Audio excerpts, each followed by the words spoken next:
I don't know why I did this. Because I could. Because technically it was pretty easy.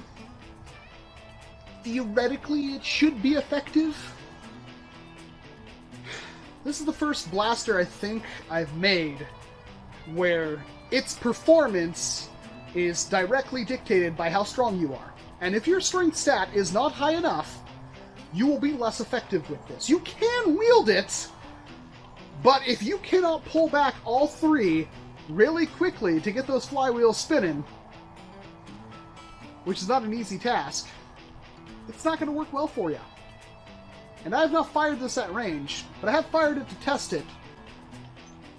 And I'm a little worried that I'm not going to be able to show off this thing's full potential. It's the first blaster I feel like I have to work out for in order to use. Yeah, there's like, you know, long shots with heavy big springs in them that, you know, I might have to brace against my chest and pull back with both hands. No shame in that. This one? I can't seem to do any of that. The triple Revreaper. Because why not?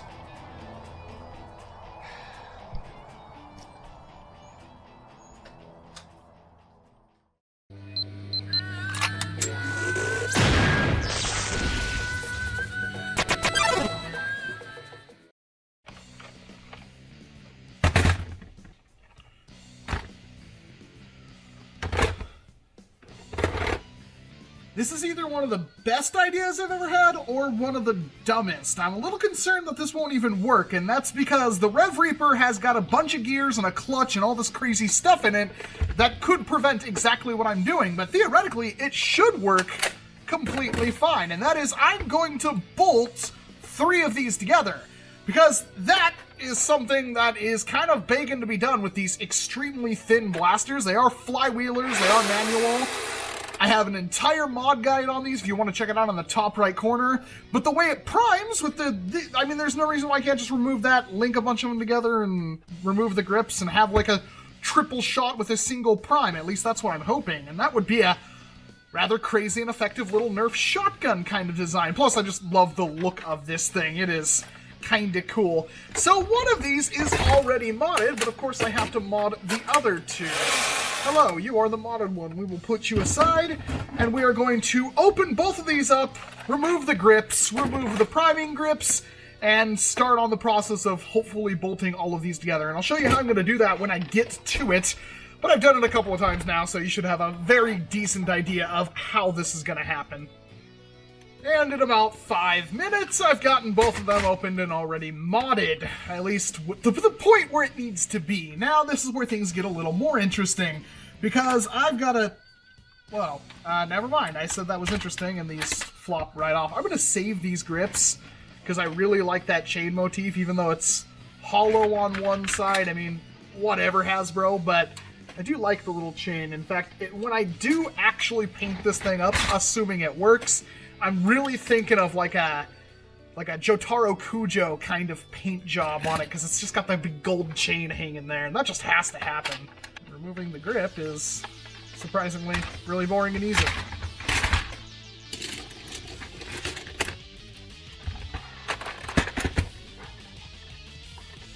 Now, unfortunately, there isn't a super great flat side on this entire blaster, but I think we'll be okay. If I really need to, I can always put some kind of spacer inside of it, but the idea is for bolting these together is to just take some thread rod, run them through where existing screw posts are, so they're really easy to line up, and just have, you know, 3 or 4 points of contact. That should work. My biggest concern is if I have these priming grips linked, if they're off ever so slightly, is that just going to cause it to do nothing but crank from the clutch mechanism, or is it actually going to still fire and have resistance? And that's something I'm kind of worried about on these to begin with, but the idea is still really sound.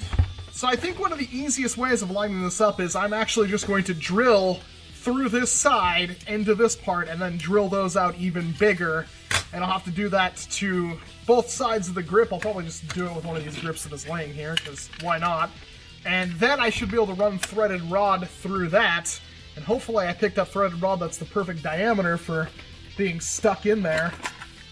where here's the biggest bit I own.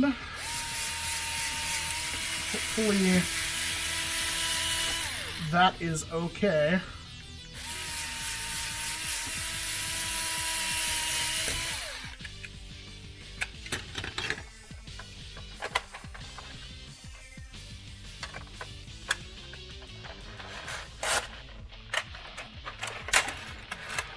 Well,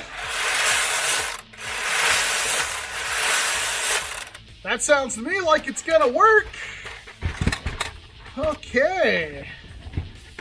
Well, that's another crisis averted. Cut this and align this and get both of these somehow fixed. I bought some washers, but this is a slanted surface. I don't know if it's gonna work. That might be another very hard stepping stone in this project, but it seems like everything else has worked. Everything hard, I think, will work. So I'm just gonna work on kind of tugging these around a little bit and get this, cut this. And yeah, no, I'm feeling kind of stoked. This should work. This absolutely should work. Famous frickin' last words. So trying to align these things together has been somewhat of a nightmare. I have drilled through this screw post, this screw post, this screw post, and this screw post, so I now have a solid shot through all three blasters. But I ran into two problems. One, the threaded rod that I used for like this priming grip right here, that was way too thick to fit in any of those, even with the largest little drill bit I have on this thing, which obviously this isn't a drill, this is a screwdriver, but I make do with what I have. So I went out and bought this set of better screwdriver drill bit things, which hopefully this helps a little bit. Thank you very much to everybody who has their name on the table on the Patreon. That enables me to get stuff like this, because this will really help, because this was the biggest bit I had. But I also decided to pick up some slightly smaller threaded rod to see if I can kind of meet everything halfway in the middle. And the idea is just put the threaded rod through here and put bolts and stuff, nuts on it, make sure it's completely tight, and that should be basically it. Usually you'd want to use some kind of spacer, but I don't think I'm going to even bother with that, because trying to put spacers in here is just going to be a nightmare. I might, but I kind of doubt it. But since I'm using existing screw posts, it'll be really easy for me to line everything up. So at least it will be lined up. At least that's the idea. But we have to make sure these things are all in the kind of special place they should be. And then theoretically, I should be able to fit this rod. And I mean, sort of. It gets stuck, and that is not going to be good. That makes this really, really tough. So, I'm going to open this up, and hopefully I can drill slightly bigger holes, ever so slightly. So this one is 5/32. So this one is 5/16. That's slightly bigger. Let's see how well this works. Of course, I have to take this blaster off, which is kind of a pain. Alright, well that definitely punches a hole through it, and that definitely gives me the perfect size. Alright, that's what I wanted, so we just have to repeat that to every single one of these, and then start running threaded rods through them, and start adding bolts, and get it tightened together, and keep it in one actual unit, because that's the entire point of this.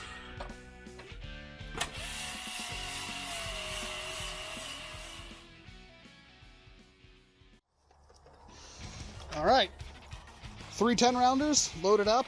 It is heavy. Seriously feels like I could snap the grip off if I really tried. That can't be great. Hopefully, I can at least get elite distances. I'm going to give it the best possible scenario.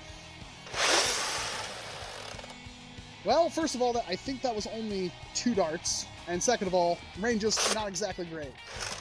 And it's jammed. Wow. That is a first. Hopefully that doesn't happen again. Give it another shot. One of them went significantly less far, but the other 2 went pretty good. One of them continues to go significantly less far. I need to figure out which one's doing that. There we go. You know what? That's not half bad.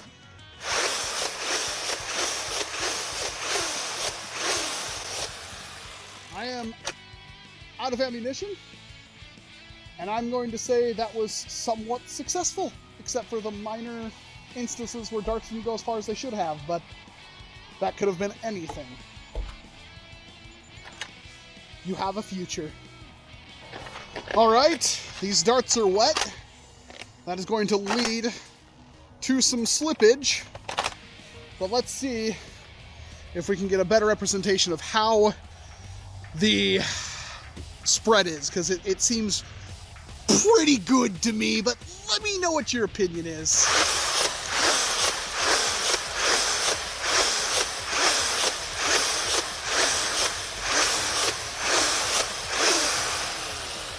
Yeah, those darts went like half the distance, I would say.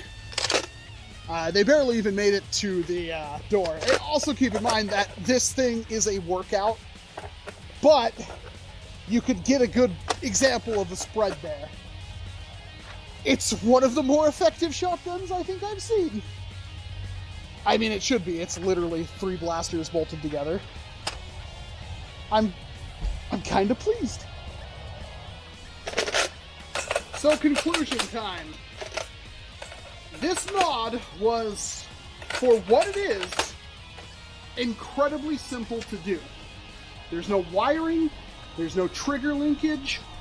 It is basically a 5-minute mod per blaster, then bolted together. If you don't want to use bolts, you can quite literally hot glue them together. The linking of the priming rods is going to require some threaded bolts. I think I use like 10 30-second thread, whatever it's called, 1032 threaded bolts, to, like threaded rod to link everything together. And it is kind of scratching in here, which is, you know, eventually it's going to wear away, but that is obviously imparting some more friction that's making this a little bit harder to prime than anything. And yes, if you can't prime it fast enough, it doesn't deal the damage. If you do this mod, which again is incredibly easy, I would expect about elite ranges. You could be a little bit better, you could be significantly better, but I would expect around elite. The spread is pretty darn good. And this is a mod that virtually anybody can do. Not really a whole lot of special hardware involved. The blaster was cheap when I started this project. Now it's a little bit more, but you should be able to find them discounted a lot of different places. And if there's like buy one, get one free, and they have $14 Revreapers or something, and you want to do something like this, 2 would be better. The problem with 2 is trying to make the grip and everything look pretty. 3 was, first of all, it's 3, and second of all, it's way easier to just have everything mounted in the middle, so that cut down a lot of time on the project. And yes, it could use a stock, and I have tentative plans, in fact, I already kind of scoped it out, of putting the stock from the dread bolt on here, because that's a really good fit, but that would require a lot of cutting, a lot of sanding, a lot of epoxy work. I didn't want to deal with it. What we have right here is your basic triple Revreaper, and I expect a lot of people to be able to build these if they want to, and honestly, for HVZ and stuff like that, it's not a bad pick at all. This thing is a really good HVZ blaster. 3 magazines, quick to reload though, so you could potentially have 3 22 dart mags. I don't think it will work with drums. No, motorizing it, I'm going to get that out of the way, would defeat the entire purpose of this mod, because then you could just use 3 rapid strikes, but then you're dealing with 3 rapid strikes for the wiring. But 3 22 dart mags, that's a lot of darts on tap. The spread is good. You can decimate an entire horde with this thing, and it's semi-auto. So, yeah, I'm looking forward to using this thing more. I think it's a project that's worth exploring in the future, but of course, it doesn't matter what I think. Let me know what you think down in the comment section below, because if you think this is dumb, it was pointless, then, well, I wasted my time, but at least I explored the possibilities and proved that it can, in fact, work. A triple Revreaper. Not even doubling blasters anymore, we're tripling them. And I think the Revreaper was the perfect fit for that. But again, let me know down in that comment section.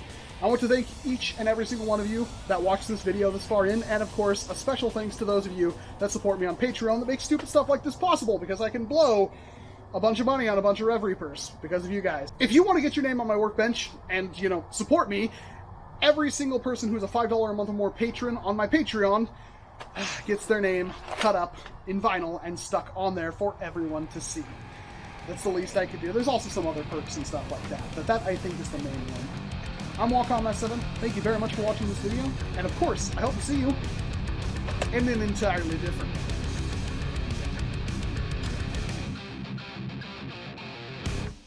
Can't you see I'm blazing? Still my heart is blazing. If the words kill me, I don't